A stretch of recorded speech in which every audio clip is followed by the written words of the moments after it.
आपने कभी किसी मैग्नेट पे किसी पिन को अट्रैक्ट होते हुए देखा है? लेकिन क्या आप जानते हैं कि मैग्नेट के अंदर यह मैजिक कैसे काम करता है? हेलो स्टूडेंट्स, वेलकम टू फ्यूक्यू एजुकेशन। मैं हूं आपका अमूल सर और आज हम पढ़ने वाले हैं क्लास 12 का chapter number 5 magnetism and matter, और जिसमें आज हम स्टडी करने वाले हमारे फर्स्ट टॉपिक में मैग्नेट एंड इट्स प्रॉपर्टीज के बारे में, और साथ में डिस्कस करेंगे कूलम्ब्स लॉ को भी। तो जल्दी से स्टार्ट करते हैं हमारा आज का टॉपिक। सबसे पहले हम कुछ बेसिक चीजों को देख लेते हैं जो बहुत जरूरी है कि कैसे मैग्नेट जो है वो काम करता है, मैग्नेट होता क्या है। तो सबसे पहले तो हम बात करते हैं कि व्हाट इज मैग्नेट, मैग्नेट होता क्या है, ठीक है ना। तो मैग्नेट क्या होता है, तो एक माइंड में कंसेप्ट आ जाता है कि जो क्या करता है, मैग्नेटिक सब्सटेंस आयरन को, स्टील, निकल को, इसको क्या कर रहा है, अट्रैक्ट कर रहा है, ठीक है ना। तो मैग्नेटिक सब्सटेंस को वो क्या करता है, अट्रैक्ट करता है, ठीक है। तो मैग्नेट की डेफिनेशन अपन किस फॉर्म में बोल सकते हैं, the material which can attract the magnetic substance. यहाँ मैग्नेटिक सब्सटेंस वर्ड जो है वो बहुत इंपॉर्टेंट है, बिकॉज हर चीज को अट्रैक्ट नहीं कर रहा है, ये स्टील को अट्रैक्ट नहीं करेगा, वुड को अट्रैक्ट नहीं करेगा। मैग्नेटिक सब्सटेंस मतलब आयरन, निकल, कोबाल्ट, ये जो सब्सटेंस होते हैं इसको ये क्या करता है, अट्रैक्ट करता है। तो ये जो अट्रैक्ट करने की जो प्रॉपर्टी जिस सब्सटेंस में होती है उसको हम क्या बोलते हैं, मैग्नेट, ठीक है ना। तो ये मैग्नेट है, आपके सामने दिख रहा है। इसमें मैग्नेट में जो है वो कितने पोल्स होते हैं, 2 पोल्स होते हैं, north pole and south pole, ठीक है ना। नेक्स्ट है कि मैग्नेट कितने टाइप्स के होते हैं, तो मैग्नेट आर ऑफ 2 टाइप जो जनरली हम देखते हैं। फर्स्ट होता है नेचुरल मैग्नेट। नेचुरल मैग्नेट क्या होता है, the magnet found in nature are called natural magnet, ठीक है ना। इसको हम मैग्नेटाइट भी बोला जाता है। इसका जो फॉर्मूला होता है वो होता है Fe3O4, ठीक है। तो ये जो मैग्नेटाइट है ये इस तरीके से होता है, एक पत्थर के जैसा होता है, इसका कोई पर्टिकुलर कोई शेप नहीं होगा, ठीक है ना। और इसकी जो मैग्नेटिक प्रॉपर्टी होती है अट्रैक्ट करने की वो भी बहुत वीक होती है, ठीक है ना। तो इस तरीके का ये सब्सटेंस होता है जो नेचर में मिलता है हमको, और इसको बोला जाता है मैग्नेटाइट। इसका फॉर्मूला होता है Fe3O4, इसको बोलाएंगे नेचुरल मैग्नेट, ठीक है ना। सेकंड होता है आर्टिफिशियल मैग्नेट, जो हम लोग अपने हिसाब से हमें जहां यूज करना है उसके हिसाब से जो हम डिजाइन करते हैं उसको बोला जाता है artificial. Man made magnet are called artificial magnet, ठीक है ना। बट किसी भी शेप के हो सकते हैं, ये सर्कुलर शेप में भी हो जाएगा, ये आपके सामने डायग्राम है। तो अलग अलग शेप के डिजाइन होते हैं, जिसका जहां यूज होता है उसके हिसाब से हम इसको यूज करते हैं, ठीक है। तो मैग्नेट को यहाँ पे 2 कैटेगरीज में डिवाइड किया हुआ है। First is natural magnet and second number is artificial magnet, ठीक है ना। तो इस तरीके से ये मैग्नेट होता है। इसकी कुछ टर्म्स है जो हमें याद रखने पड़ेंगे जब हमें चैप्टर को आगे स्टडी करना है। तो सबसे पहला जो टर्म है जो आपको याद रखना है वो होता है मैग्नेटिक पोल्स, ठीक है ना। तो अभी हमने बताया कि जो मैग्नेट होते हैं उसमें 2 पोल्स होते हैं, नंबर 1 नॉर्थ पोल और दूसरा कौन सा हो जाएगा, साउथ पोल, ठीक है ना। नॉर्थ पोल और साउथ पोल क्या होता है वो अभी अपन बाद में बात करेंगे इसके बारे में। तो मैग्नेट में 2 पोल्स होते हैं, और ये जो पोल्स होते हैं सबसे इंपॉर्टेंट चीज होती है कि जैसे ये मैग्नेट का डायग्राम दिख रहा है तो यहाँ N लिखा हुआ है और यहाँ S लिखा हुआ है। तो हम ये देखते हैं कि ये वाला जो पोल है ये नॉर्थ पोल है, और ये वाला पोल जो है ये कौन सा पोल है, साउथ पोल है, ठीक है ना। लेकिन एक्चुअल में होता ये है कि जो मैग्नेट होता है उसके अंदर एक पॉइंट होता है, ठीक है ना। ये ऐसा एक पॉइंट होता है इस तरीके से, ये एक पॉइंट ले लिया हमने, ठीक है, जहां पे उसकी अट्रैक्ट करने की जो पावर होती है वो मैक्सिमम होती है, सबसे ज्यादा होती है, ठीक है। तो वो जो पॉइंट होता है ना, उस पॉइंट को बोला जाता है पोल, ठीक है। बट बाहर से तो हम देखेंगे तो हम इसको बोलेंगे नॉर्थ पोल है और साउथ पोल है, लेकिन एक अंदर एक पॉइंट है जहां उसकी पावर सबसे ज्यादा मैक्सिमम है। इस पॉइंट को बोला जाता है पोल, ठीक है ना। पोल्स कितने टाइप के होते हैं, 2 टाइप के होते हैं, नंबर 1 नॉर्थ पोल और नंबर 2 जो होगा वो क्या होगा, साउथ पोल के होगा, ठीक है।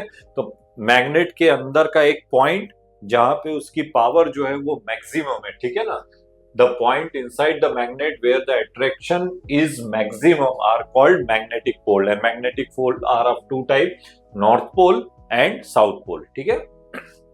सेकेंड नंबर होता है इसका मैग्नेटिक एक्सिस, ठीक है ना। मैग्नेटिक एक्सिस क्या है, the line joining the 2 poles of a magnet is called magnetic axis, ठीक है ना। कोई भी अगर हम मैग्नेट है, सपोज करिए कि इस तरीके का एक मैग्नेट ले लिया, ठीक है ना, और इसके अंदर हमने ये 2 पॉइंट्स ले लिए जहां पे उसकी पावर मैक्सिमम है, और अभी हमने बताया इसको हम क्या बोलेंगे, मैग्नेटिक पोल्स बोलेंगे, ठीक है। ये इन दोनों पोल्स को ज्वाइन करती हुई अगर हम कोई एक लाइन ड्रॉ कर दे इस तरीके से, तो ये जो लाइन ड्रॉ हो रही है इसको हम बोलेंगे मैग्नेटिक एक्सिस, ठीक है ना। तो ये होता है मैग्नेटिक एक्सिस। तो पहला क्या हो गया आपका, मैग्नेटिक पोल हो गया, 2 टाइप के होते हैं, north pole and south pole. दूसरा क्या हो गया, magnetic axis. The line joining the two poles of a magnet is called magnetic axis, ठीक है ना। नेक्स्ट है इफेक्टिव लेंथ। ये बहुत इंपॉर्टेंट टर्म है और ये हमें हर जगह भी यूज करना है, ठीक है। जैसे अभी हमने बताया कि मैग्नेट के अंदर दो पॉइंट्स होते हैं जहां पे उसकी पावर मैक्सिमम होती है, इज कॉल्ड पोल, ठीक है ना। इसको हम क्या बोलेंगे, पोल। तो सपोज करिए कि जैसे ये एक मैग्नेट है, ठीक है, और इस मैग्नेट के अंदर ये दो पॉइंट्स ले लिए हमने जहां पे उसकी पावर क्या है, मैक्सिमम, इसको हम पोल्स बोलेंगे, ठीक है। इन दोनों पोल्स के बीच का जो डिस्टेंस होता है, distance between the pole of the magnet, ठीक है ना, यहां से लेके यहां तक, ये जो डिस्टेंस होता है इसको बोला जाता है effective length and it is denoted bye 2l। इसको हम कैसे रिप्रेजेंट करेंगे, 2l से रिप्रेजेंट करेंगे, ठीक है। तो ये जो इफेक्टिव लेंथ होता है it is denoted bye 2l। और आपको भी मालूम है, आपके सामने डायग्राम में जो बार मैग्नेट होता है, आपने देखा होगा स्कूल में या लैब में आपके, तो जो बार मैग्नेट होता है उसका साइज बहुत छोटा होता है, ठीक है। तो बार मैग्नेट ऑलरेडी बहुत छोटा साइज का है। देन उसके बाद पोल्स की बात करें तो पोल्स भी उसके अंदर दो पॉइंट्स हमने ले लिए। तो ये जो पोल्स के बीच का जो डिस्टेंस है दैट इज 2l जो है इज वेरी स्मॉल क्वांटिटी, ठीक है ना। 2l कैसी क्वांटिटी होती है, स्मॉल। और 2l क्यों ले रहे हैं, बिकॉज ये सेंटर वाला पॉइंट, सपोज करिए कि ये O है, ये नॉर्थ पोल हो गया, ये साउथ पोल हो गया, ये O है। तो ये वाला जो डिस्टेंस है ये l हो जाएगा, ये वाला डिस्टेंस l हो जाएगा। तो टोटल डिस्टेंस जो होगा वो कितना हो जाएगा, 2l के हो जाएगा, ठीक है। तो इफेक्टिव लेंथ को हम कैसे रिप्रेजेंट करेंगे, 2l से रिप्रेजेंट करते हैं, ठीक है। और किस तरीके से होता है आपको कंसेप्ट समझ में आ गया होगा, ठीक है। नेक्स्ट है ज्योमेट्रिकल लेंथ। एक होता है इफेक्टिव लेंथ और दूसरा होता है ज्योमेट्रिकल लेंथ। अब ज्योमेट्रिकल लेंथ क्या होता है, तो मैग्नेट के एंड से ये वाला जो डिस्टेंस है, ठीक है ना, अगर हम पोल के डिस्टेंस ले रहे हैं तो उसको हम बोलेंगे इफेक्टिव लेंथ, ठीक है। और मैग्नेट के दोनों एंड्स का जो डिस्टेंस होता है, ठीक है ना, the distance between the ends of the magnet is called geometrical length, ठीक है ना। तो यहां से लेके यहां तक का जो डिस्टेंस हो रहा है इसको हम बोलेंगे ज्योमेट्रिकल लेंथ। तो दोनों में आपको डिफरेंस समझ में आ गया होगा कि इफेक्टिव लेंथ क्या होता है और ज्योमेट्रिकल लेंथ क्या होता है, ठीक है ना। इफेक्टिव लेंथ बोला तो पोल्स के बीच का डिस्टेंस है, और ज्योमेट्रिकल लेंथ अगर आपसे बोला जाए तो जो मैग्नेट के दोनों एंड्स है, जैसे ये मैग्नेट आपके सामने है, तो यहां से लेके यहां तक का जो डिस्टेंस होता है इसको बोलेंगे ज्योमेट्रिकल लेंथ। और अंदर पोल के अंदर के बीच का जो डिस्टेंस होगा इसको हम बोलेंगे इफेक्टिव लेंथ के, ठीक है। और एक बहुत अच्छा क्वेश्चन है, दोनों के बीच में कई बार एमसीक्यू में आता है, दोनों के बीच में एक रिलेशन होता है effective length and geometrical length में। क्या होता है, नोट करके रखिएगा, इफेक्टिव लेंथ जो होता है is equals to 5/6 geometrical length के, ठीक है ना। दोनों के बीच का रिलेशन है, effective length is equals to 5/6 geometrical length के, ठीक है ना। तो ये रिलेशन याद रखेंगे, कहीं चेंज करने का इसकी जरूरत पड़ी तो इसके बेस से हम इसको चेंज कर सकते हैं, ठीक है। तो ये था हमारा ज्योमेट्रिकल लेंथ के, ठीक है। नेक्स्ट है हमारा पोल स्ट्रेंथ, ठीक है। यहां से अब आप सिंबल्स वगैरह याद रखिए, क्योंकि मैग्नेटिज्म में जो भी टर्म्स हम यूज करने वाले वो सब हम एक साथ यहाँ पे स्टडी करने वाले। तो पहला जो है वो है pole strength. The pole strength of a pole of a magnet is that strength with which it attract the magnetic substance towards it, ठीक है ना। कोई भी मैग्नेट है, अभी हमने आपको बताया कि जो मैग्नेट होता है कुछ इस तरीके से होता है, ये बार मैग्नेट की बात कर रहे हैं। अंदर यहाँ पे ये पोल्स ले लिए, ये जो पोल्स होते हैं दो पॉइंट्स होते हैं जहां पे उसकी पावर सबसे मैक्सिमम होती है, ठीक है। तो ये जो पोल्स होते हैं, ठीक है ना, इसकी अट्रैक्ट करने की जो पावर होती है is called pole strength and it is denoted by small M. इसको हम कैसे रिप्रेजेंट करने वाले, स्मॉल एम से। स्टूडेंट, हमारा जो 12th क्लास का फर्स्ट चैप्टर है इलेक्ट्रोस्टैटिक, जो हमने यहाँ पे पढ़ा था, उसमें जो सारे टर्म्स हमने देखे थे, सेम टर्म्स हमें फिर से यहाँ पे रिपीट करने, सिर्फ हमें टर्म्स को क्या करना है, चेंज करना है। पूरा चैप्टर सेम है, बहुत बढ़िया चैप्टर है, आपको केवल टर्म्स को वहां पे चेंज करते चलना है, ठीक है ना। तो जो इलेक्ट्रोस्टैटिक में जहां जहां पे आप चार्ज का यूज करते थे, क्यू लिखा था आपने, ठीक है ना, आज के बाद इस मैग्नेट वाले चैप्टर में आपको क्यू की जगह पे यहाँ पे क्या लिखेंगे, एम लिखेंगे, एम, स्मॉल एम, ठीक है ना। Where small M means what, pole strength, power of pole, pole की जो पावर होती है उसको पोल स्ट्रेंथ बोला जाता है, ठीक है।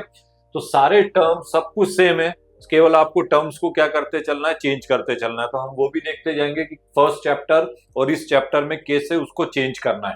तो फर्स्ट चैप्टर में आपने जहां क्यू लिखा था, चार्ज लिखा था, आज उसके बाद क्यू की जगह पे वहां पे क्या आएगा, एम आएगा, ठीक है ना। तो एम मीन्स क्या होता है, पोल स्ट्रेंथ। एम की जो यूनिट होती है वो होती है मीटर, ठीक है ना। पोल स्ट्रेंथ है, इसकी यूनिट क्या होगी, एम्पियर इंटू मीटर के, ठीक है ना। इसको डिनोटेट करते हैं स्मॉल एम से, और इसकी जो यूनिट होगी वो होगी एम्पियर इंटू मीटर के। अब आप सोच रहे होंगे कि मैग्नेट वाला चैप्टर है, एम्पियर कहाँ से आया, तो कैसी यूनिट आई है वो हम बाद में डिस्कस करेंगे, आगे मिलेगी आपको। तो यूनिट ऑफ पोल स्ट्रेंथ जो होता है वो किसके इक्वल होता है, एम्पियर इंटू मीटर के। और सबसे इंपॉर्टेंट चीज, जैसे चार्ज की बात की थी हमने, तो चार्ज कौन सी क्वांटिटी है, स्केलर क्वांटिटी होती है। तो सेम जो पोल स्ट्रेंथ होती है वो भी कौन सी क्वांटिटी है, स्केलर क्वांटिटी होगी, ठीक है ना। तो अब ये पोल स्ट्रेंथ हम हर जगह पे हमें इसका यूज करना है। तो जैसे ही पोल स्ट्रेंथ वर्ड आ जाए तो माइंड में क्लियर हो जाना चाहिए कि पावर ऑफ पोल, पोल की अट्रैक्ट करने की जो पावर होती है इसको हम पोल स्ट्रेंथ बोलते हैं। इसको हम स्मॉल एम से रिप्रेजेंट करेंगे। इसका यूनिट अगर यूज करना है तो एम्पियर इंटू मीटर यूज होगा, ठीक है। और सबसे इंपॉर्टेंट चीज है कि ये कौन सी क्वांटिटी है, स्केलर क्वांटिटी होती है, ठीक है। तो ये था पोल स्ट्रेंथ। नेक्स्ट है हमारा एक और बहुत इंपॉर्टेंट टर्म यूज होने वाला है, वो है मैग्नेटिक डाइपोल। अब ये मैग्नेटिक डाइपोल क्या होता है, ठीक है ना, the arrangement of two equal and opposite magnetic pole. सबसे इंपॉर्टेंट चीज है यहाँ पे क्या, कि two equal and opposite pole, ठीक है ना। ये पोल इक्वल का मतलब क्या हुआ, कि दोनों की पोल स्ट्रेंथ जो है वो कैसी है, इक्वल है, दोनों की पोल स्ट्रेंथ सेम है, ठीक है। अपोजिट का मतलब क्या हुआ, कि एक नॉर्थ पोल है तो दूसरा क्या होगा, साउथ पोल होगा, ठीक है ना। सेपरेटेड बाय स्मॉल डिस्टेंस, और उनके बीच का जो डिस्टेंस है वो बहुत ही छोटा डिस्टेंस है, ठीक है, इज कॉल्ड मैग्नेटिक डाइपोल। तो जो सिस्टम यहाँ पे हम डेवलप करेंगे उसको हम क्या बोलेंगे, मैग्नेटिक डाइपोल, ठीक है ना। जैसे फॉर एग्जांपल कि यहाँ पे एक पोल रखा हुआ है, ये नॉर्थ पोल है, सिंगल पोल नहीं होता है तो मैग्नेट के फॉर्म में अपन इसको ले रहे हैं, बट अभी यहाँ डायग्राम के अकॉर्डिंग हम उसको देखेंगे। तो ये एक नॉर्थ पोल है और साउथ पोल है, ठीक है। दोनों पोल कैसे है, अपोजिट है, एक नॉर्थ है एक साउथ है, लेकिन दोनों की पोल स्ट्रेंथ कैसी होनी चाहिए, इक्वल होनी चाहिए, ठीक है ना। तो पोल स्ट्रेंथ इक्वल होने का मतलब होता है कि आपको समझ में आ गया होगा ये एम है और ये भी एम है, ठीक है ना, बट एक नॉर्थ है और एक साउथ है, एंड दोनों के बीच का जो डिस्टेंस है इज वेरी स्मॉल डिस्टेंस, और इसको हम रिप्रेजेंट करेंगे 2L से। कैसे रिप्रेजेंट करेंगे, 2L से। तो ये जो सिस्टम यहाँ पे डेवलप हो रहा है, इस सिस्टम को बोला जाता है मैग्नेटिक डाइपोल। आपको याद आ रहा होगा फर्स्ट चैप्टर, अभी जब हम इसको पढ़ रहे हैं तो साथ साथ अपन फर्स्ट चैप्टर को भी देखते चलते, जो हमने पढ़ा था इलेक्ट्रोस्टैटिक वाले इसमें, तो उसमें मैग्नेटिक डाइपोल की जगह आपको याद होगा इलेक्ट्रिक डाइपोल होता है, ठीक है। क्या होता है electric dipole, when two equal and opposite charges place at small separation then the system is called electric dipole. तो वहां two equal and opposite charges थे, एक प्लस चार्ज था और एक हमने क्या लिया था, यहाँ पे माइनस चार्ज लिया था, दोनों के बीच का डिस्टेंस 2A लिया था, ठीक है ना। तो वहां पे ये जो टर्म था उसको बोलते हैं इलेक्ट्रिक डाइपोल, ठीक है। और यहाँ पे हम इसको जगह पे क्या यूज करेंगे, मैग्नेटिक डाइपोल, मैग्नेटिक डाइपोल, ठीक है ना। तो क्या है, the arrangement of two equal and opposite magnetic pole separated by a small distance, then the system is called magnetic dipole, ठीक है। नेक्स्ट हमारा एक और इंपॉर्टेंट टर्म जो हमें यूज करना है इस चैप्टर में, और वो होता है मैग्नेटिक डाइपोल मोमेंट, ठीक है ना। तो मैग्नेटिक डाइपोल मोमेंट क्या होता है, तो मैग्नेटिक डाइपोल मोमेंट सबसे पहले तो इसको कैपिटल एम से रिप्रेजेंट करेंगे मैग्नेटिक डाइपोल मोमेंट को। Of a magnetic dipole is defined as the product of the pole strength and the magnetic length, ठीक है ना। तो ये होता है मैग्नेटिक डाइपोल मोमेंट को हम कैसे रिप्रेजेंट करते हैं, कैपिटल एम से रिप्रेजेंट करेंगे, ठीक है। Capital M is equals to क्या होता है, product of pole strength. Pole strength अभी पता है, पोल स्ट्रेंथ को कैसे रिप्रेजेंट किया जाता है, स्मॉल एम से, and magnetic length. Magnetic length का मतलब वही इफेक्टिव लेंथ की बात हो रही है, इफेक्टिव लेंथ को हम यहाँ पे कैसे रिप्रेजेंट कर रहे हैं, 2L से। तो मैग्नेटिक डाइपोल मोमेंट का फॉर्मूला यहाँ पे आ जाएगा, capital M is equals to small M into 2L। इस चैप्टर का पहला फॉर्मूला जो बहुत इंपॉर्टेंट है, हर जगह में यूज करना है, capital M is equals to small M into 2L के, where small M means what, pole strength. Unit of pole strength अभी बताया, लिखा हुआ है यहाँ पे क्या होता है, एम्पियर इंटू मीटर। तो पोल स्ट्रेंथ की जगह हम यूनिट क्या लिखेंगे, एम्पियर इंटू मीटर के। And 2L means what, length, ठीक है ना, लेंथ ही तो है, दोनों पोल के बीच का डिस्टेंस को ही हम 2L बोल रहे हैं। तो यूनिट ऑफ डिस्टेंस क्या होता है, मीटर के, तो ये हो जाएगा मीटर। तो मीटर इंटू मीटर कितना होगा, मीटर स्क्वायर क्या हो जाएगा, तो यूनिट ऑफ डाइपोल मोमेंट का यूनिट जो हो जाएगा वो हो जाएगा एम्पियर इंटू मीटर स्क्वायर के, ठीक है ना। तो unit of dipole moment ampere into metre square. Pole strength का यूनिट है एम्पियर इंटू मीटर, और डाइपोल मोमेंट का यूनिट होगा एम्पियर इंटू मीटर स्क्वायर के। तो याद रखिएगा इसको, हर जगह में जब भी क्वेश्चंस करेंगे वहां पे हमें इसको यूज करना है, यूनिट्स को। तो यूनिट्स वगैरह याद रखिएगा। और सबसे इंपॉर्टेंट चीज जो है कि ये जो 2L जो है ये कैसी quantity, is very small quantity. तो जब भी हम आगे क्वेश्चंस करेंगे, डेरिवेशंस करेंगे, तो वहां पे 2L जो है वो कैसी क्वांटिटी यूज करनी, इज वेरी स्मॉल। क्योंकि मैग्नेट वैसे ही इतना सा होता है, बार मैग्नेट आपने देखा एक स्मॉल साइज का होता है इस तरीके से, और उसके अंदर जो पोल्स है वो भी उसके अंदर चले गए, तो जो डिस्टेंस होगा वो कैसा होगा, इज वेरी स्मॉल डिस्टेंस, ठीक है ना। तो ये 2L जो है इज वेरी स्मॉल क्वांटिटी, ठीक है। तो ये थे हमारे सारे टर्म्स। तो पहला हो गया पोल स्ट्रेंथ, सेकंड हो गया मैग्नेटिक डाइपोल, देन हो गया हमारा मैग्नेटिक डाइपोल मोमेंट के, ठीक है। तो जितने भी इंपॉर्टेंट टर्म्स जो हमें यहाँ पे यूज करने इस चैप्टर में, मैग्नेटिक पोल हो गया, magnetic axis, effective length, geometrical length, ये सारे टर्म्स को अपने माइंड में अच्छे से रखिएगा, और इसी के बेस पे हम अपना चैप्टर जो है वो स्टार्ट करेंगे। अब सबसे इंपॉर्टेंट चीज जो एक और है जो हमें यहाँ पे देख लेनी चाहिए, और वो है मैग्नेट। तो पढ़ लिया मैग्नेट क्या है, जो मैग्नेटिक सब्सटेंस को अट्रैक्ट कर रहा है। होता क्या है, क्या क्या प्रॉपर्टीज होती है मैग्नेट में, ठीक है। तो आपने छोटी क्लासेस में भी पढ़ा हुआ है कि मैग्नेट में कौन कौन सी प्रॉपर्टीज होती है, एक बार जल्दी से रिवाइज कर लेते हैं उसको। सबसे पहली चीज होती है कि it attract the magnetic material. इसकी डेफिनेशन ही ये बोल रहा है कि which attract the magnetic substance, जैसे कोबाल्ट, निकल, इसको वो क्या करता है, अट्रैक्ट करता है, ठीक है। तो ये सबसे मेन प्रॉपर्टी होती है कि it attract the magnetic material, ये मैग्नेटिक मटेरियल को क्या करेगा, अट्रैक्ट करेगा। सेकंड नंबर होता है a freely suspended magnet rest always along the north south direction. अगर आप किसी भी मैग्नेट को 6-7 क्लास में साइंस में आपने देखा है कि एक मैग्नेट को आपने एक थ्रेड से बांधा और उसको अगर freely suspended in uniform magnetic field कहीं भी हम उसको लटका देंगे, तो जो मैग्नेट के पोल है वो हमेशा नॉर्थ एंड साउथ डायरेक्शन में ही रेस्ट में रहते हैं, ठीक है ना। और इसलिए मैग्नेट का यूज हम डायरेक्शन वगैरह को फाइंड करने में भी किया जाता है, ठीक है। तो a freely suspended magnet rest always along the north south direction. अगर हम किसी भी मैग्नेट को बांध के लटका दे तो हमेशा वो किस डायरेक्शन में रुकेगा, नॉर्थ एंड साउथ डायरेक्शन में, ठीक है। क्यों रुकेगा, ये सबसे इंपॉर्टेंट है कि 12th क्लास में आप 12th क्लास के हिसाब से पढ़ रहे हो, तो क्यों रुकेगा। तो आपको भी मालूम है स्टूडेंट, आप देख रहे हो यहाँ पे ये जो हमारी पूरी अर्थ है, ये अर्थ भी एक कंप्लीट मैग्नेट होती है, ठीक है। और अर्थ क्या मैग्नेट है, तो अर्थ में भी दो पोल होते हैं, north pole and south pole. तो अर्थ हमारी एक कंप्लीट मैग्नेट है, हमारे पास दो पोल होते हैं, north pole and south pole. तो जो अर्थ का नॉर्थ पोल है ना, वो किस डायरेक्शन में होता है, साउथ में होता है। अर्थ का नॉर्थ पोल साउथ डायरेक्शन में होता है, और अर्थ का साउथ पोल जो रहेगा वो कहां रहेगा, नॉर्थ डायरेक्शन में। ये सबसे इंपॉर्टेंट कंसेप्ट है। हमारी अर्थ कंप्लीट मैग्नेट है, मैग्नेट में दो पोल्स होंगे, north pole and south pole. तो अर्थ का साउथ पोल नॉर्थ डायरेक्शन में है, और नॉर्थ पोल जो है वो कहां पे होगा, साउथ डायरेक्शन में होगा, ठीक है ना। और इसमें अर्थ में अगर हम किसी मैग्नेट को अगर हम बांध के लटका दे, तो आप भी देखोगे कि मैग्नेट का जो साउथ है, ठीक है ना, ये मैग्नेट का साउथ पोल कहाँ आएगा, नॉर्थ डायरेक्शन में रुकेगा। मैग्नेट का नॉर्थ पोल है वो कहाँ आएगा, साउथ पोल डायरेक्शन में आएगा। इसलिए अर्थ के ऊपर अगर हम किसी भी मैग्नेट को अगर हम बांध के लटका देते हैं, तो जो मैग्नेट का साउथ पोल रहता है वो हमेशा कहाँ रुकता है, साउथ डायरेक्शन में रुकता है। और मैग्नेट का नॉर्थ पोल हमेशा किस डायरेक्शन में रुकेगा, नॉर्थ डायरेक्शन में रुक जाता है, बिकॉज वो उसको अट्रैक्ट करता है, ठीक है। नॉर्थ और साउथ में अट्रैक्शन होगा, और जो अनलाइक चार्जेस होते हैं वो क्या करते हैं, जो लाइक चार्जेस होंगे वो रिपल करेंगे, अनलाइक चार्जेस जो है वो क्या करेंगे, अट्रैक्ट करेंगे, ठीक है ना। तो ये पोल से यहाँ पे, तो नॉर्थ वाला जो है वो किसको अट्रैक्ट करेगा, साउथ को, और साउथ वाला किसको अट्रैक्ट करेगा, नॉर्थ को, ठीक है। तो इसलिए अगर हम किसी भी मैग्नेट को अगर हम किसी भी थ्रेड से लटका दिया जाता है अर्थ के ऊपर, तो हमेशा नॉर्थ एंड साउथ डायरेक्शन में काय में रहेगा, रेस्ट में रहेगा, ठीक है।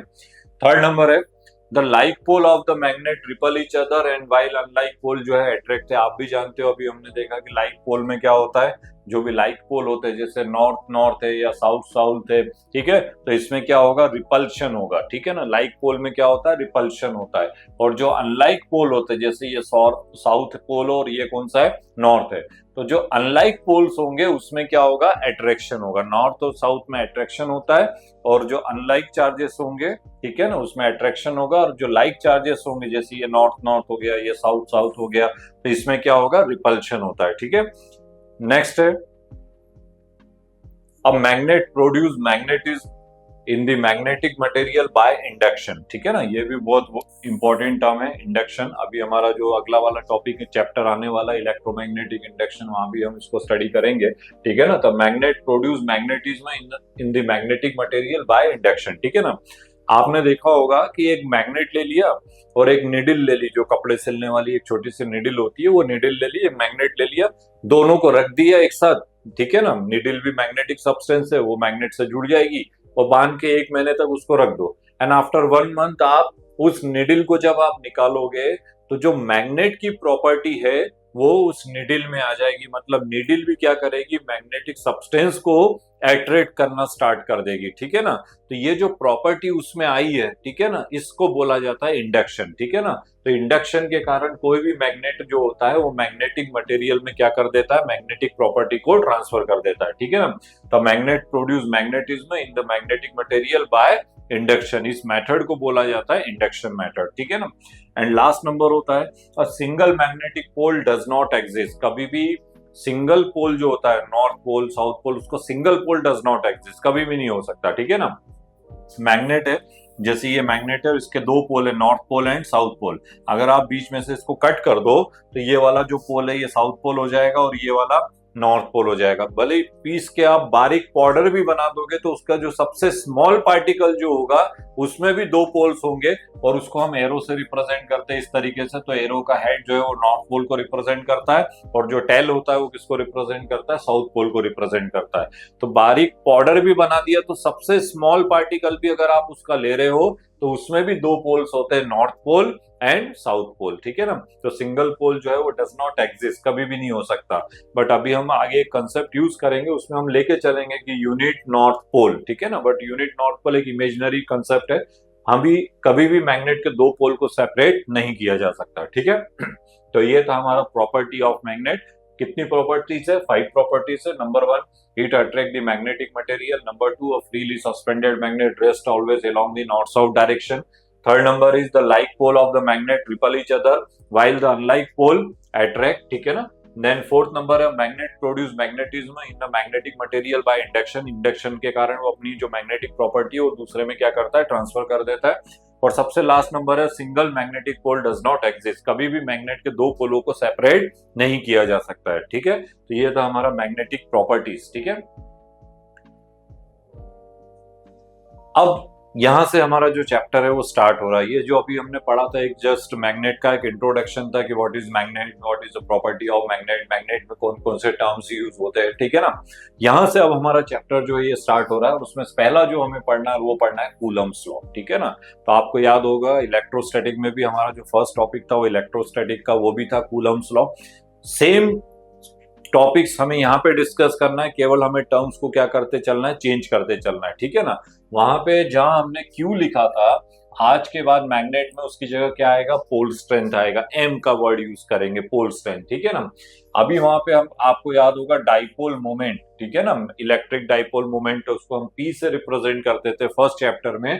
यहाँ पे उसकी जगह पे हम किसको यूज करेंगे, कैपिटल एम को। कैपिटल एम मींस क्या होता है, मैग्नेटिक डाइपोल मोमेंट। ये इलेक्ट्रिक डाइपोल मोमेंट है, ये मैग्नेटिक डाइपोल मोमेंट है, केवल टर्म्स को चेंज करना है। तो इसी तरीके से कूलम्ब्स लॉ भी बिल्कुल सेम है, सब कुछ सेम है, केवल हमें टर्म्स को क्या करना है, चेंज करना है। इलेक्ट्रोस्टैटिक का कूलम्ब्स लॉ आपको याद होगा क्या था हमने, the force of attraction and repulsion between the two charges is directly proportional to product of their charges and inversely proportional to the square of distance between them, ठीक है। तो वहां चार्जेस के बीच में था, यहाँ किसके बीच में रहेगा, पोल्स के बीच में रहेगा, ठीक है। तो according to Coulomb's law the force of attraction and repulsion between the two magnetic poles is directly proportional to the product of their pole strength, ठीक है ना, directly proportional to the product of their pole strength and inversely proportional to the square of the distance between the pole, ठीक है ना।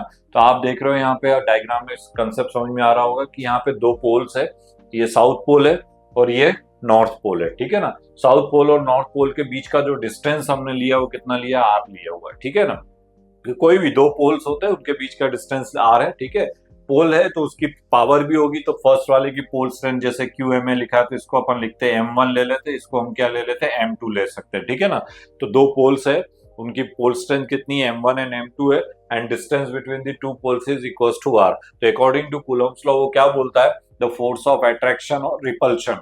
Attraction और repulsion ये word वहां पे क्यों आ रहा है?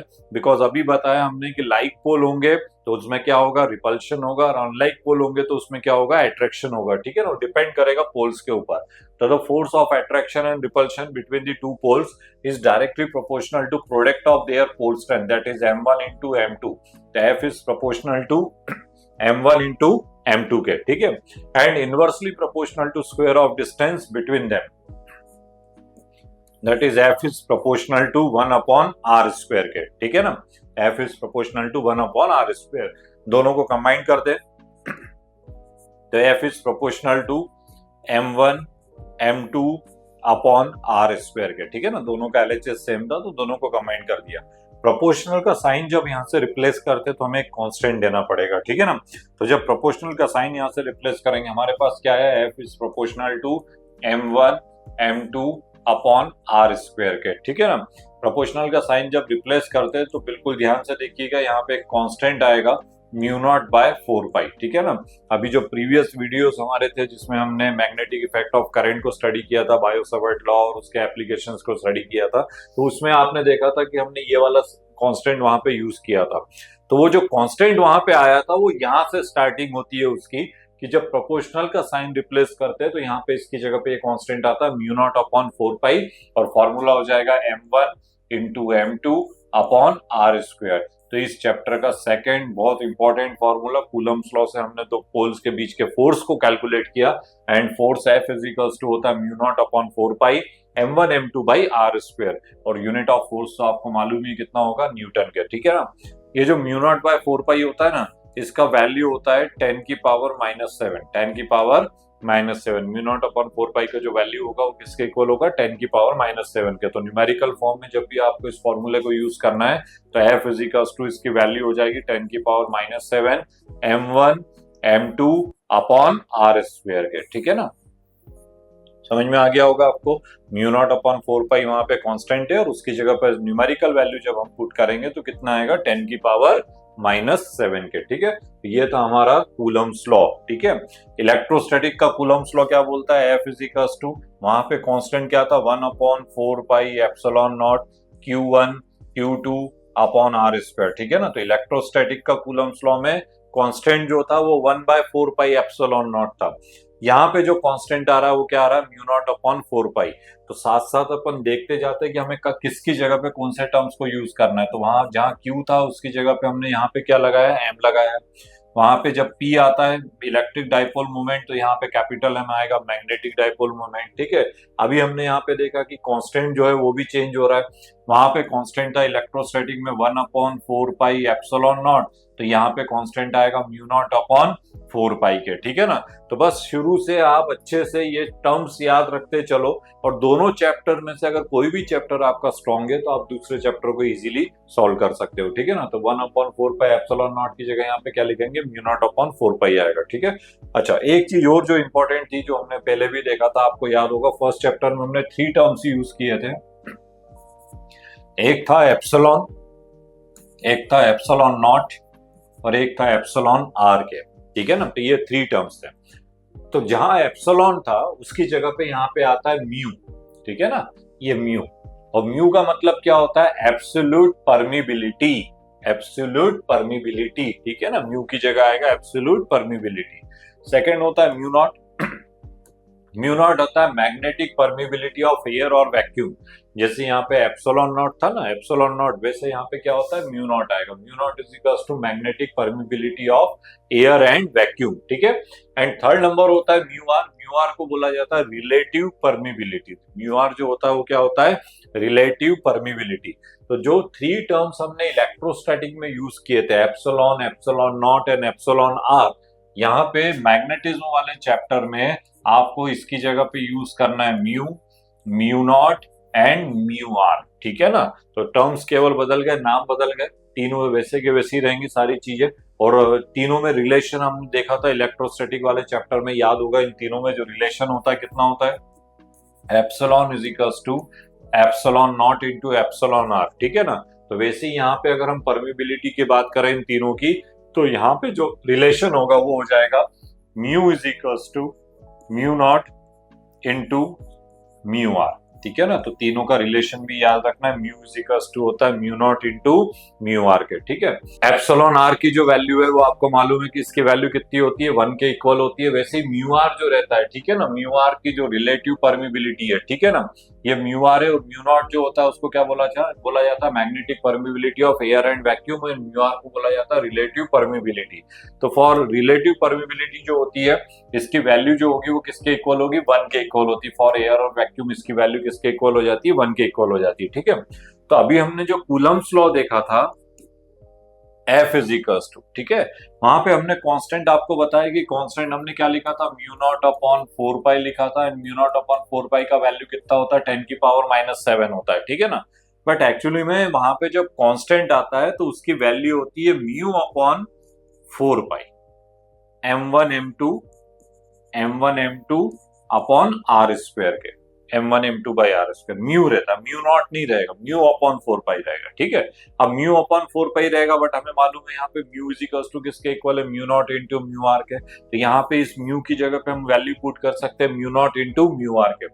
तो F is equal to mu की जगह पे वैल्यू आएगा mu naught into mu r upon 4 pi into m1 m2 upon are square के, ठीक है। तो ये फॉर्मूला जो रहता है इस फॉर्म में रहता है। बट एयर एंड वैक्यूम के लिए अभी बताया म्यू आर की वैल्यू किसके इक्वल रहेगी, 1 के। और हम जो भी एक्सपेरिमेंट करेंगे वो तो एयर में ही करेंगे। तो जनरली मैक्सिमम केस में एयर के लिए जो वैल्यू रहेगी वो कितनी किसके इक्वल रहती है, 1 के। तो mu r is equal to यहाँ पे वैल्यू कितना हो जाएगा, 1 हो जाएगा। तो यहाँ पे हमारा फॉर्मूला जो है वो कुछ इस तरीके से हो जाएगा, F is equal to mu naught upon 4 pi m1 m2 upon are square के, ठीक है ना। तो इसलिए हमने वहां पे ये फॉर्मूला बताया था आपको कि म्यू की जो वैल्यू होगी वो किसके इक्वल हो जाएगी, म्यू आर की वैल्यू 1 हो जाएगी।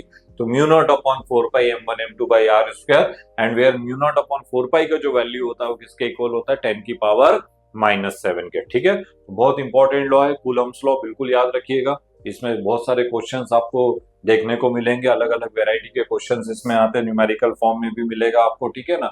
एक एग्जांपल देखते हैं जिससे आपको आइडिया लग जाएगा कि किस तरीके के क्वेश्चंस इसमें एग्जाम में आ सकते हैं, ठीक है ना। तो एक क्वेश्चन है, two similar magnetic poles having pole strength in the ratio of 1:2 are placed 1 metre apart, find the point where the unit pole experience no net force due to the two poles, ठीक है ना। जैसे दो poles है, suppose करिए कि यहाँ पे दो पोल्स ले लिए हमने इस तरीके से, ये दो पोल्स हो गए यहाँ पे, ठीक है ना। दो पोल्स है, दो सिमिलर मैग्नेटिक पोल्स ले लिए हमने। पोल स्ट्रेंथ का जो रेशियो हमारे पास गिवन है वो कितना गिवन है, यहाँ पे रेशियो दोनों का कितना, 1:2 का रेशियो दोनों में, ठीक है ना। 1:2 का रेशियो का मतलब समझ में आ गया होगा आपको कि इसकी अगर पोल स्ट्रेंथ m है तो सेकंड वाले की पोल स्ट्रेंथ जो होगी वो कितनी होगी, 2m के इक्वल होगी। इसकी m रहेगी तो उसकी कितनी हो जाएगी, 2m के, ठीक है। Are place at 1 metre apart, मतलब दोनों के बीच का जो डिस्टेंस है वो किसके इक्वल है, 1 मीटर के इक्वल है। मींस यहां से लेके ये जो यहां तक का जो डिस्टेंस है इज इक्वल टू 1 मीटर। दोनों के बीच का डिस्टेंस कितना ले लिया, 1 मीटर के इक्वल ले लिया, ठीक है। अब वो क्वेश्चन ये है कि find the point where the unit pole. अब सबसे पहले इंपॉर्टेंट चीज है कि unit pole. Unit pole means what is unit pole. तो यूनिट का मतलब आपको मालूम है कि 1, ठीक है ना, और पोल मतलब पोल स्ट्रेंथ की बात हो रही है। तो हम बीच में यहाँ पे किस पॉइंट पे अगर हम यूनिट पोल को रख दे, ठीक है ना, यूनिट पोल को सपोज करिए कि ये वाला पॉइंट हो गया नॉर्थ, हो गया ये हो गया साउथ, हो गया और बीच में एक पॉइंट ले लिया वो, और यहाँ पे हमने किसको रखा हुआ, यूनिट पोल। यूनिट पोल का मतलब होता है उस पोल की जो पोल स्ट्रेंथ है वो किसके इक्वल रहेगी, 1 के इक्वल रहेगी, ठीक है ना। यूनिट पोल मतलब होता है यूनिट पोल उस pole strength is equal to 1, ठीक है ना। तो यहाँ पे बीच में किस पॉइंट पे यूनिट पोल को रखे कि उस पे जो नेट फोर्स लग रहा है, ये जो दोनों पोल्स जो है वो जो इसके ऊपर फोर्स लगाएंगे उसकी वैल्यू कैसी होनी चाहिए, 0 होनी चाहिए, ठीक है ना। नेट फोर्स कितना होना चाहिए, 0। तो स्टूडेंट्स ये तभी पॉसिबल होता है जब इन दोनों के बीच में जो फोर्स लग रहा है, सपोज करो it is denoted bye F1, ठीक है ना, और इन दो पोल्स के बीच में जो फोर्स ऑफ लग रहा है उसको अपन कैसे रिप्रेजेंट करेंगे, F2 के, ठीक है ना। तो नेट फोर्स 0 कब होगा, कोई अगर हम पकड़ के इधर 5 न्यूटन से फोर्स से खींचेगा और इधर भी 5 न्यूटन से खींचेगा तो बॉडी पे रिजल्टेंट फोर्स कितना रहेगा, 0। तो 2 इक्वल एंड अपोजिट फोर्सेस जब लगते हैं, दोनों साइड के फोर्सेस जब इक्वल रहेंगे, उस केस में वहां पे नेट फोर्स कितना हो जाएगा, 0 के इक्वल हो जाएगा, ठीक है। तो इसका मतलब ये हुआ कि F1 और F2 की वैल्यू, वहां ऐसा पॉइंट हमें देखना है जहां पे F1 F2 की वैल्यू जो है वो क्या हो जाए, इक्वल हो जाए। ठीक है, अब सपोज करिए कि let the point is equals to O, और यहां से यहां तक का जो डिस्टेंस है हमने सपोज कर लिया is equals to x। x point पे जो है वो नेट फोर्स 0 हो गया। ठीक है, टोटल डिस्टेंस 1 मीटर है, ये x हो जाएगा, तो रिमेनिंग वाला जो पार्ट हो जाएगा कितना हो जाएगा, 1 माइनस एक्स के। ठीक है, तो रिमेनिंग डिस्टेंस कितना हो जाएगा, 1 माइनस एक्स के। अगर हम F1 की वैल्यू फाइंड करें, अभी हमने कूलम्स लॉ को देखा था, कूलम्स लॉ का फॉर्मूला आपको पता है, mu naught upon 4 pi m1 m2 by are square. तो पहले इसकी बात करें F1 की, तो m1 मतलब m हो गया, m2 अभी बताया, m2 मतलब o की बात हो रही, तो इसका पोल स्ट्रेंथ कितना हो जाएगा, 1 के इक्वल हो जाएगा, और अपॉन आर स्क्वायर की जगह दोनों के बीच का डिस्टेंस x है, तो एक्स स्क्वायर हो जाएगा। ठीक है, सिमिलरली सेकंड फोर्स की बात करेंगे तो कितना हो जाएगा, म्यू नॉट अपॉन 4 पाई। ठीक है ना, यहाँ पे पोल स्ट्रेंथ कितनी है, 2m, इधर वाले की पोल स्ट्रेंथ कितनी है, 1 के इक्वल है। ठीक है, और दोनों के बीच के डिस्टेंस की बात करेंगे तो कितना हो जाएगा, 1 माइनस एक्स का होल स्क्वायर। ठीक है, कंडीशन हमारे पास है कि रिजल्टेंट 0 होना चाहिए, बीच में फोर्स 0 लगना चाहिए, तो वो तभी हो सकता है जब दोनों साइड के फोर्सेस जो है वो क्या होने चाहिए, इक्वल होने चाहिए। That is F1 is equal to F2 के। ठीक है ना, दोनों की वैल्यू पुट कर देंगे, तो mu naught upon 4 pi m upon x square is equal to mu naught upon 4 pi 2m upon 1 minus x का होल स्क्वायर। ठीक है ना, अब आपको कंसेप्ट समझ में आ गया होगा, mu naught upon 4 pi cancel out हो जाएगा, m से m कैंसिल हो जाएगा, तो यहाँ पे हमारे पास रिमेनिंग रहेगा 1 upon x square is equal to 2 upon 1 minus x का होल स्क्वायर। ठीक है ना, क्रॉस मल्टीप्लाई करें हम इसको तो ये हो जाएगा आपका, ये एक्स स्क्वायर को 2 में मल्टीप्लाई करेंगे तो ये हो जाएगा 2x स्क्वायर, 2x स्क्वायर, और इसको इधर मल्टीप्लाई करेंगे तो ये हो जाएगा 1 माइनस एक्स का होल स्क्वायर। ठीक है ना, स्क्वायरिंग बोथ साइड, दोनों साइड का स्क्वायर अगर हम रिमूव करें तो 2 के ऊपर स्क्वायर नहीं है, तो ये हो जाएगा √2 हो जाएगा, और इधर का स्क्वायर हट जाएंगे तो ये x हो जाएगा, और ये हो जाएगा 1 माइनस एक्स के। ठीक है ना, ये x नेगेटिव है, इसको इधर ट्रांसफर करो तो ये हो जाएगा √2x plus x is equal to 1, x common ले लिया यहाँ से, तो ये हो जाएगा √2 प्लस 1 इज इक्वल टू 1, इसको इधर ट्रांसफर करेंगे तो हमारे पास रहेगा x is equal to 1 upon √2 plus 1 के। और स्टूडेंट √2 का वैल्यू तो आपको मालूम है, और इसके आगे कैसे सॉल्व करना है कंसेप्ट समझ में आ गया होगा। तो √2 का वैल्यू आप वहां पे पुट करेंगे, प्लस 1 करेंगे और 1 डिवाइडेड बाय करेंगे, तो जो आंसर आएगा इसका x is equal to 0.414 metre के। तो इस डिस्टेंस पे जो रिजल्टेंट नेट फोर्स है उसका वैल्यू जो है वो क्या हो जाएगा, 0 के इक्वल हो जाएगा। ठीक है, तो इस तरीके से बहुत सारे क्वेश्चंस आप देखेंगे एग्जाम में, देखने को मिलेंगे कूलम्स लॉ पर बेस्ड। ठीक है, तो कूलम्स लॉ का फॉर्मूला बहुत इंपॉर्टेंट है, याद रखिएगा, F is equal to 1 upon mu naught upon 4 pi m1 m2 by are square के। ठीक है, तो स्टूडेंट्स आज हमने देखा मैग्नेट और उसकी प्रॉपर्टी को, और साथ में देखा कि उसका जो मैग्नेट का लॉ है वो कैसे काम करता है। तो ये था हमारा आज का टॉपिक। हमारे चैनल को लाइक, शेयर और सब्सक्राइब जरूर करिएगा। मिलते हैं अगले वीडियो के साथ। Thank you.